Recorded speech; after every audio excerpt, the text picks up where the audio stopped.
Hello mọi người, cuối tuần mà làm bánh xèo ăn nhâm nhi với gia đình và bạn bè là hết sảy nè. Hôm nay mình muốn chia sẻ với mọi người bí quyết chiên bánh xèo đảm bảo siêu giòn. Ai cũng làm được tại nhà. Giờ mình cùng bắt đầu nhé. Đây là các nguyên liệu cần để pha bột.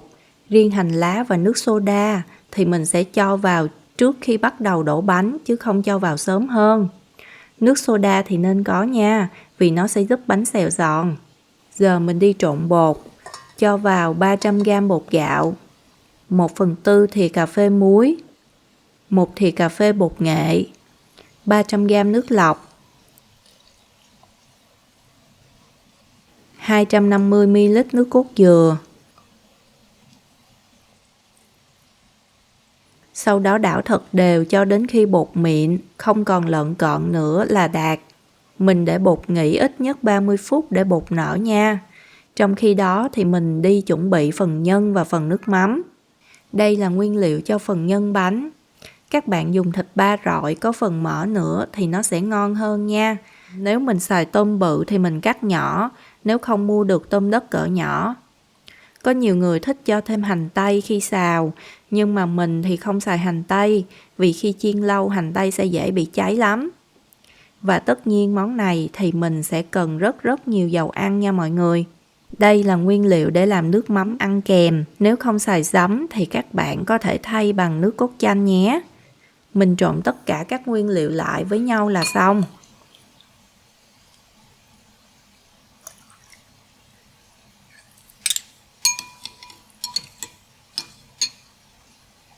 Khi mình bắt đầu đổ bánh xèo thì mình mới tiến hành cho vào 300ml nước soda. Khuấy đều. Sau đó cho hành lá vào nữa là xong. Bây giờ mình bắt đầu đổ bánh nhé.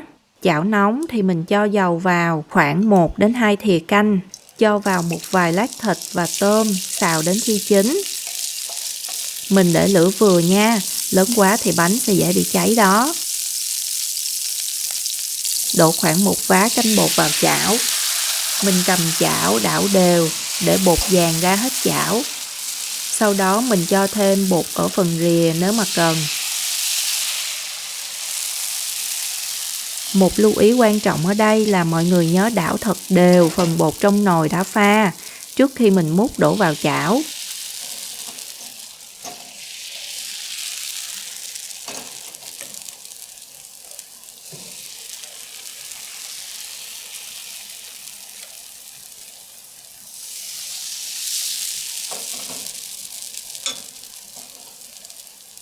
Mình để lửa vừa hoặc nhỏ để bánh chín từ từ nha.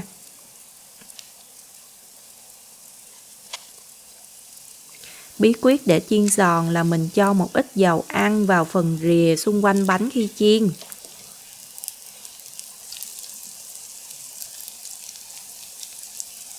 Hoặc mình có thể lấy cây đũa để nâng bánh lên như thế này. Mình cho dầu vào rồi nâng chảo lên để dầu chảy vào phía giữa bánh. Mình chiên như vậy thì bánh sẽ rất giòn nha các bạn. Khi thấy bánh đã đủ độ giòn như mong muốn thì mình cho giá vào. Rồi đóng nắp lại để phần hơi nước nóng sẽ giúp chín giá. Mọi người hãy làm thử rồi cho mình biết như thế nào ở phần bình luận nhé.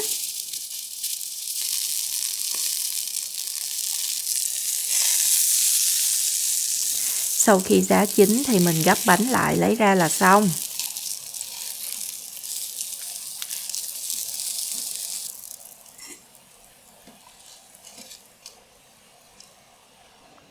Tata, chúc mọi người thành công nhé. Nếu thích video thì hãy nhấn thích, chia sẻ và theo dõi kênh của mình nhé. Bye bye, hẹn gặp lại.